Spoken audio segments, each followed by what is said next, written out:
हाँ जी। सो आज हम इकोनॉमिक्स स्टार्ट कर रहे हैं। उसको थोड़ा बेहतर तरीके से समझने की कोशिश करेंगे हम लोग। इकोनॉमिक्स जब तक आप इमेजिन नहीं करते हैं तब तक आपको समझ में नहीं आता है। मतलब आप रियल वर्ड से उसको कनेक्ट करने की कोशिश करें। जब आप पढ़ाई करते हैं तो तब आपको चीज़ें याद कर रखने की ज़रूरत नहीं है, ऑटोमेटिकली समझ में आती है तो दिमाग में रहेगी वो चीज़। अब शुरू करते हैं आपके चैप्टर नंबर 2 से। ये 12th महाराष्ट्र बोर्ड का सिलेबस है और इसमें हम लोग यूटिलिटी एनालिसिस के ऊपर बात करेंगे। यूटिलिटी का मतलब क्या होता है, तो अगर मैं मीनिंग उसकी बोलूं अंग्रेजी में तो want satisfying capacity of a commodity. अब इसको थोड़ा सा तोड़ते हैं हम लोग। सबसे पहला वांट सेटिस्फाइंग कैपेसिटी, मतलब जो भी चीज आप खरीदेंगे उसमें आपके वांट को सेटिस्फाई करने की कैपेसिटी है। सो want satisfying capacity of a commodity, एक किसी कमोडिटी में, किसी भी आर्टिकल में। क्या इसको बेहतर तरीके से हम समझ सकते हैं? चलिए समझने की कोशिश करते हैं। मैं जब कॉलेज में था, जब मैं पढ़ाई कर रहा था, अपनी स्टडीज कर रहा था, उस टाइम पे मेरे पास ये चीज नहीं थी, आईपैड।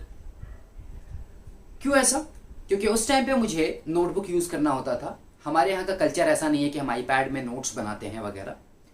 तो हमारे कॉलेजेस में जितने बच्चे होते हैं सब नोटबुक लेकर के आते हैं और उसमें नोट्स बनाते हैं। तब मेरे पास इसकी यूटिलिटी नहीं थी, मतलब ये मेरे वांट को सैटिस्फाई नहीं करता, क्योंकि मुझे नोटबुक में लिखना था तो नोटबुक में मेरी यूटिलिटी थी।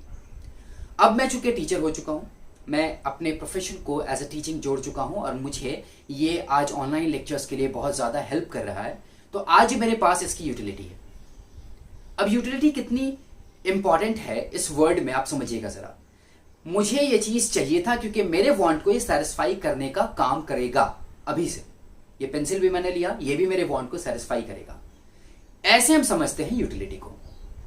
अब यूटिलिटी का मतलब तो आप समझ चुके हैं, हम उसके बारे में जानते हैं, उसके फीचर्स के बारे में जानते हैं कि वो है क्या एग्जैक्ट सेंस में, क्या उसमें एग्जैक्ट आता है और क्या नहीं आता है। ये सारी चीजें हम लोग समझने की कोशिश करते हैं। So we are starting with features of utility.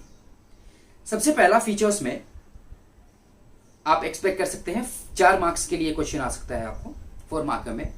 अब तो ऑब्जेक्टिव के चांसेस हैं, तो ऑब्जेक्टिव में भी इससे क्वेश्चन पूछे जा सकते हैं। फर्स्ट फीचर आपका है रिलेटिव कॉन्सेप्ट। आप सोचिए जरा इसके ऊपर से कि क्या आपका जो यूटिलिटी है वो एक रिलेटिव कॉन्सेप्ट है और किसके रिलेशन में वो कॉन्सेप्ट डेवलप होता है। ठीक है, देखते हैं। Utility is related to time and place. इसको समझने की कोशिश करते हैं बहुत बढ़िया से। टाइम एंड प्लेस, आप अगर ठंड के टाइम पे मान लिया मनाली जाते हैं घूमने के लिए, बॉम्बे में आप हैं, मनाली जा रहे हैं, तो आपको थर्मल कपड़ा लेना पड़ेगा, मोटे मोटे आपको उलन जो गर्म रखे आपको, इसकी वो कपड़ा आपको लेना पड़ेगा।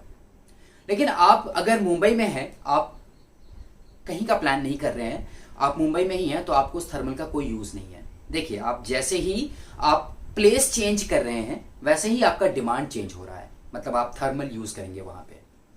मेरा नेटिव बिहार है। मैं इस बार जब गांव में था तो मैं लगभग 12-13 साल से मुंबई में था। ठंड वहाँ मैंने गुजारा मुंबई में, मेरे पास उलन कपड़ा था ही नहीं। लेकिन मैं जैसे ही बिहार में ठंड मैंने फर्स्ट टाइम गुजारा अभी 13 साल बाद, तो मुझे जो उलन क्लोथ है वो लेने पड़े। वहाँ पे मुझे जैकेट्स वगैरह लेना पड़ा, उलन कैप लेना पड़ा, ताकि मैं अपने आप को सेटल कर सकूँ। सो ये प्लेस की बात हो गई। टाइम का भी एग्जाम्पल आप इस तरीके से ले सकते हैं। फॉर एग्जाम्पल रेनी सीजन अभी आने वाला है, क्योंकि अभी अप्रैल एंड हो चुका, एंड पे पहुंच चुके हैं हम लोग। तो जैसे ही रेनी सीजन आएगा आपको रेन कोट की जरूरत पड़ती है, या नहीं तो आपको अम्ब्रेलास की जरूरत पड़ती है। क्या ये कहीं ना कहीं एक टाइम का एग्जाम्पल है? सीजन चेंज हो रहा है, टाइम चेंज हो रहा है, उसके हिसाब से अगर हम जीता जाते एग्जाम्पल ये दोनों समझें तो हम आपको समझ में आ गया हो कि यूटिलिटी का मतलब क्या होता है और कैसे रिलेटेड है ये टाइम एंड प्लेस के साथ। ठीक है, यहाँ पे एग्जाम्पल दिया है इन लोगों ने, देखते हैं। फर्स्ट एग्जाम्पल दिया है woollen clothes have a greater utility in the winter, जो कि मैंने अभी आपको बताया। दूसरा दिया है sand has greater utility at the construction site than at the sea shore. Sea शोर पे सैंड ऐसे ही पड़ा रहता है, आप उसके ऊपर चलते रहते हैं, लेकिन उसी सैंड को की यूटिलिटी जो है ज्यादा कहाँ पे है? तो कंस्ट्रक्शन साइट पे। कंस्ट्रक्शन साइट पे उसका यूज होता है, राइट। तो ऐसे आपको डिफ्रेंशिएट करना पड़ेगा और समझना पड़ेगा। अब आते हैं पॉइंट नंबर 2 पे, सब्जेक्टिव कॉन्सेप्ट। देखिए, सब्जेक्टिव जब भी आप सुनते हैं तो इकोनॉमिक्स पूरा का पूरा साइकोलॉजी बेस्ड चीज है, सोशल साइंस है ये, तो सब्जेक्टिव होना ही होना है। अब कैसे ये सब्जेक्टिव होना है ये समझने की कोशिश कीजिए आप। जब भी सब्जेक्टिव वर्ड आप सुनते हैं आपको ये सोचना है कि ये साइकोलॉजिकल कॉन्सेप्ट है। जैसे मैं कुछ और सोच सकता हूं उसी सिचुएशन में, आप कुछ और सोच सकते हैं उसी सिचुएशन में। जैसे अब हम सब्जेक्टिव छोड़ते हैं और हम प्रैक्टिकल सिनेरियो में आते हैं। मान लिया हम मैथमेटिक्स की बात करते हैं, तो आप मैथमेटिक्स अगर बिहार में बोलें 2+3 कितना होगा तो वो 5 होगा, या 2 × 3 कितना होगा तो 6 होगा। आप मुंबई में भी बोलेंगे तो वही आंसर आएगा, और आप दुनिया के किसी और कोने में बोलेंगे तो भी वही आंसर आएगा। मतलब आप इसको समझने की कोशिश कीजिए कि सब्जेक्टिव कॉन्सेप्ट है या फिर ये बिल्कुल प्रैक्टिकल कॉन्सेप्ट है। तो ऑब्वियसली इसको आप चेंज नहीं कर सकते हैं, ये पर्सन टू पर्सन चेंज नहीं हो रहा है, इसीलिए सब्जेक्टिव कॉन्सेप्ट नहीं है मैथ्स वाला एग्जाम्पल। लेकिन यूटिलिटी सब्जेक्टिव कॉन्सेप्ट है। फॉर एग्जाम्पल, मुझे इस आईपैड का जो एग्जाम्पल दिया मैंने, मुझे जरूरत थी इस आईपैड की तो मैंने खरीदा। लेकिन हो सकता है कि आप अभी स्टूडेंट है और आपको इसकी यूटिलिटी नहीं है आईपैड की, तो क्या आप खरीदोगे? तो देखो, आपकी यूटिलिटी इसमें नहीं है आईपैड में, लेकिन मेरी यूटिलिटी थी। क्या ये डिफर कर गया? सब्जेक्टिव हो गया। तो साइकोलॉजी के ऊपर बेस होता है। ठीक है, पॉइंट नंबर 3 में आते हैं, एथिकली न्यूट्रल कॉन्सेप्ट। सबसे पहली चीज यह है कि एथिकल जो वैल्यूज हैं उसका मतलब क्या होता है, एथिक्स का मतलब क्या होता है। सो एथिक्स मतलब the set of rules which is right as per society, उसको हम एथिक्स बोलते हैं। मतलब कहीं ना कहीं हम उसको ये बोल सकते हैं कि वो हमारे तौर तरीके हैं या फिर सही सोच जो समाज में चलता है। अब एथिकली क्या यूटिलिटी सही कॉन्सेप्ट है, पॉजिटिव है, नेगेटिव है या न्यूट्रल है? तो बोलता है कि यूटिलिटी जो है वो न्यूट्रल कॉन्सेप्ट है। भाई क्यों है ऐसा, ये समझने की कोशिश कीजिए। इसलिए न्यूट्रल है ये हमारा यूटिलिटी, क्योंकि अगर मैं फॉर एग्जाम्पल मेरे पास मैच बॉक्स है, चलो मैच बॉक्स नहीं, पेट्रोल का एग्जांपल लेते हैं। मैं अगर बाइक में पेट्रोल डलवाता हूं तो मुझे उसका पॉजिटिव यूज है, मैं जाता हूं, बाइक चलाता हूं और कहीं भी मुझे काम आ सकती है बाइक, कार में मैं डाल सकता हूं। लेकिन वही पेट्रोल कुछ लोग आग लगाने के लिए भी यूज करते हैं, किसी के घर में, किसी की फैक्ट्री में। तो उसी पेट्रोल का 2 यूज है, एक तो पॉजिटिव यूज है और एक नेगेटिव यूज है। तो यूटिलिटी बोलता है कि भाई साहब, हम सिर्फ पॉजिटिव यूज के लिए नहीं बने हैं। अगर आपका वांट सेटिस्फाई होता है, मान लिया कोई एक बंदा है जो किसी का कुछ फैक्ट्री चलाना चाहता है, तो उसके लिए भी पेट्रोल में यूटिलिटी है। I hope you guys are getting it. मतलब अच्छा या बुरा नहीं देखता यूटिलिटी, यूटिलिटी ये देखता है कि वांट सेटिस्फाई कर रहा है या नहीं कर रहा है। अगर कोई कमोडिटी वांट सेटिस्फाई कर रहा है तो भाई उसमें आपकी यूटिलिटी है। Clear enough? गन का एग्जांपल ले लीजिए आप। गन का यूजेज जो है उसमें कुछ लोगों के वांट सेटिस्फाई होते हैं। गन पुलिस भी रखता है अपने, मतलब लोगों को बचाने के लिए, सेफ्टी के लिए। लोग अपने पास भी लाइसेंस गन रखते हैं, और जो टेररिस्ट होते हैं या फिर जो गुंडे लोग होते हैं वो लोग भी, गूंस वगैरह भी अपने पास गन रखते हैं। तो इसका पॉजिटिव है, नेगेटिव दोनों यूज है। नेक्स्ट पॉइंट देखते हैं, यूटिलिटी डिफर्स फ्रॉम यूजफुलनेस। अच्छा, ये वाला कॉन्सेप्ट थोड़ा अलग जा रहा है। यूजफुलनेस का मतलब क्या होता है? जो आपकी जरूरियात को पूरी करे, आपके जरूरत को पूरी करे। लेकिन यूटिलिटी बोल रहा है कि यूटिलिटी अलग है और यूजफुलनेस अलग है। समझते हैं? बोलता है utility is the capacity of a commodity to satisfy human want. ये मैं पहले बता चुका हूं। Whereas usefulness indicate value in use of the commodity. मतलब किसी कमोडिटी में अगर यूज, मतलब उसकी वैल्यू इन यूज बहुत हाई है। फॉर एग्जाम्पल, आप मिल्क जब पीते हैं तो आपकी हेल्थ बनती है, राइट? तो वैल्यू इन यूज उसका बहुत हाई है। आप स्मार्टफोन खरीदते हैं, उसको आप यूज करते हैं लॉन्ग टर्म तक, उससे बहुत सारे काम होते हैं आपके। व्हाट्सएप पे आपके मैसेजेस आते हैं, आप अगर बिजनेस चला रहे हो तो वहां से हेल्प मिलता है आपको, या फिर आप अगर कॉलेज में हो तो आपको वहां से अपडेट्स मिलते हैं कॉलेज के बारे में। तो बहुत ज्यादा वैल्यू इन यूज बहुत ज्यादा है। ठीक है, तो यहां पे बोलता है कि वैल्यू इन यूज क्या है? तो वैल्यू इन यूज यूजफुलनेस है।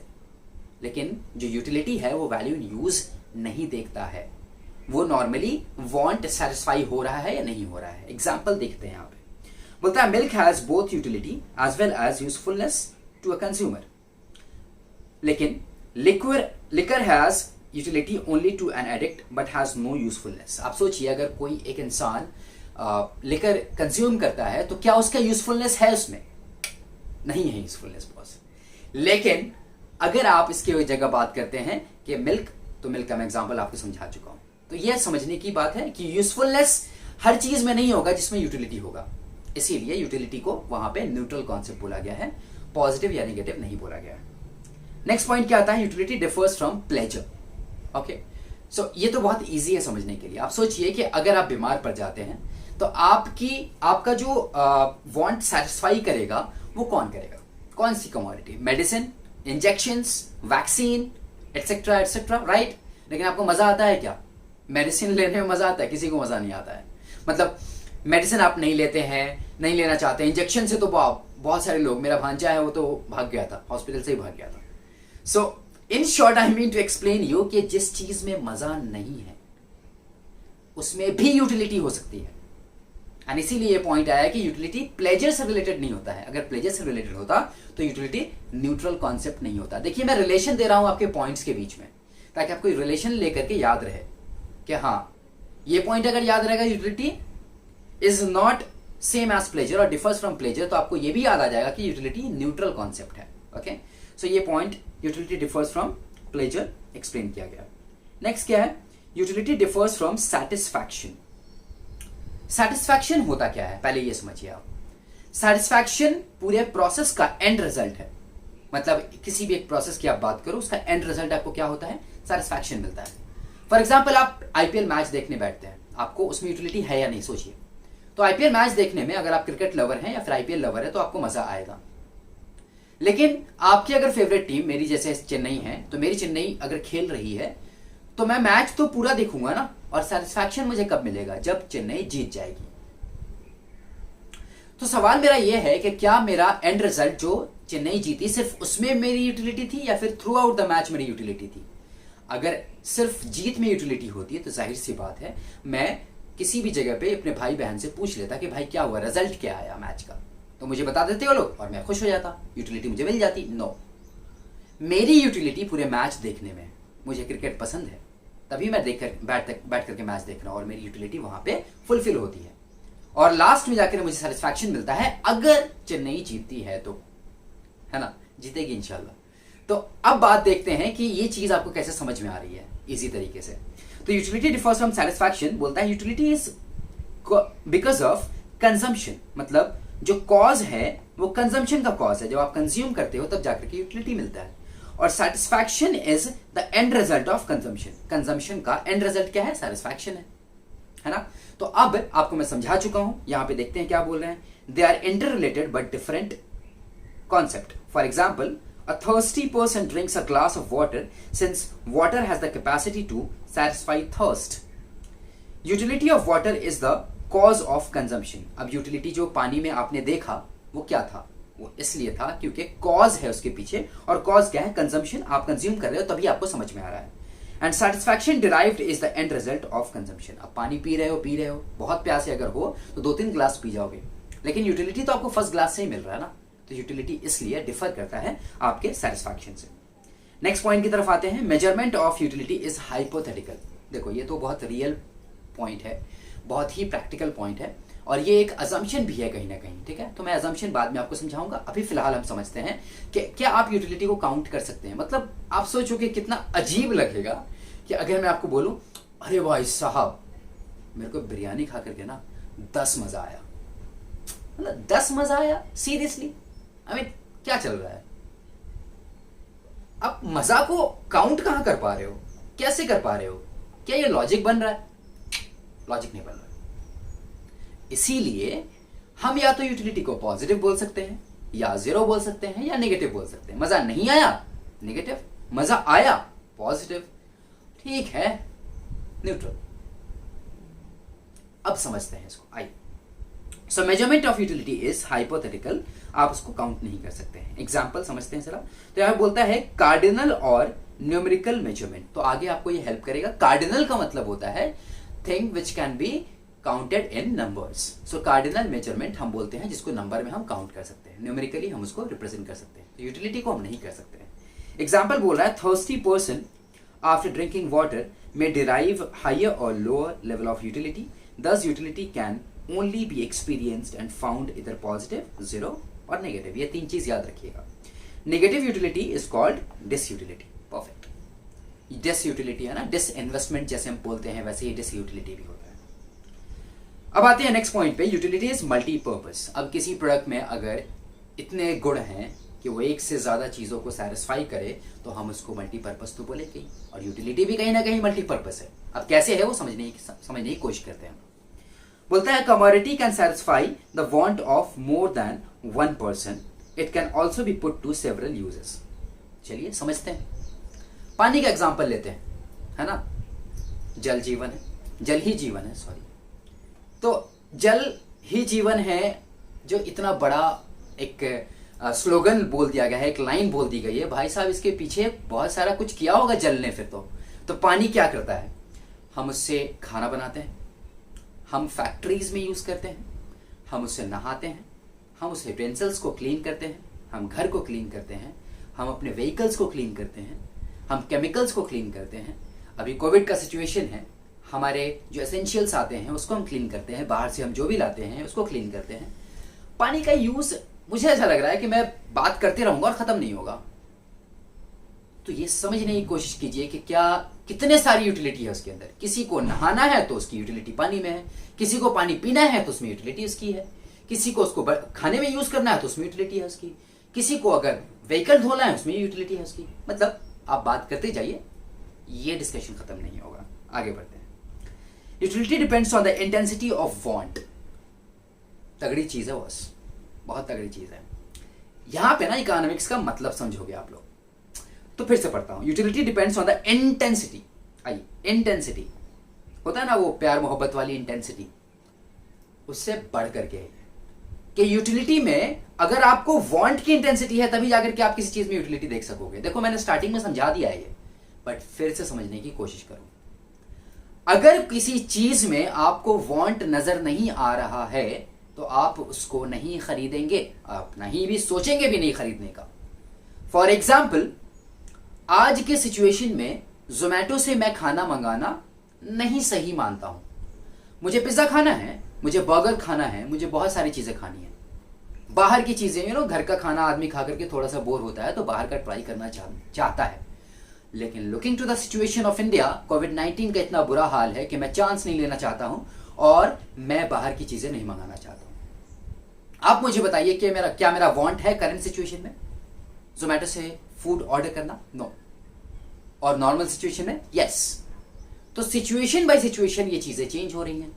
मेरा वांट आज नहीं है, इंटेंसिटी नहीं है कि मुझे पिज्जा नहीं खाना है बाहर का, मैं घर पे बना लूंगा, भाई कैसा ही पिज्जा बना लूंगा, तवा में बना लूंगा पिज्जा, लेकिन बाहर का नहीं खाऊंगा। ये एक्सप्लेन करता है आपके यूटिलिटी के इंटेंसिटी को, कैसे वांट की इंटेंसिटी जो है वो यूटिलिटी बनाता है। यही चीज कुछ और एग्जांपल आप लोगे, वैक्सीन का एग्जांपल ले लो। तो वैक्सीन अगर मुझे फॉर एग्जांपल किसी को कोरोना हो जाता है, पॉजिटिव हो जाता है कोई, और मेरे आसपास में कोई है, तो जाहिर सी बात है मैं वैक्सीन लेने के लिए भागूंगा। मेरी जो इंटेंसिटी होगी वांट की बहुत हाई होगी कि मुझे भाई वैक्सीन चाहिए। एंड भाई साहब, इसीलिए मेरी यूटिलिटी भी है उसमें। आइए आगे बढ़ते हैं। Utility is the basis of demand. That's right. जो लास्ट कॉन्सेप्ट था, जो लास्ट पॉइंट था, 9th पॉइंट, वही 10th पॉइंट है कि यूटिलिटी जो है वो बेसिस है आपकी डिमांड का। अगर किसी चीज में आपको यूटिलिटी नहीं नजर आएगा, मतलब वो कमोडिटी आपके वांट को सेटिस्फाई नहीं कर रहा है। देखो एक ना प्रोसेस समझो। पहला प्रोसेस क्या है कि उस कमोडिटी में वांट सेटिस्फाइंग कैपेसिटी होनी चाहिए आपकी। दूसरा प्रोसेस में स्टेप नंबर 2 समझो। अगर वांट सेटिस्फाइंग कैपेसिटी है तो उसमें यूटिलिटी है, और यूटिलिटी है तो डिमांड है ना। तो पहला क्या है? Want satisfying capacity. दूसरा क्या है? यूटिलिटी। एंड तीसरा क्या है? डिमांड। तो जाहिर सी बात है utility is the base of demand. Simple. तो यूटिलिटी अगर नहीं होगा तो डिमांड ही नहीं करोगे ना दोस्त। हाँ, तो सिंपल सी बात है। यहां पे आपका ये हमारा feature of utility ends up here. मजा आया मुझे मजा आया। आप लोगों का पता नहीं आया होगा मजा, तो लाइक कीजिएगा, शेयर कीजिएगा और सब्सक्राइब कीजिएगा। Thank you so much.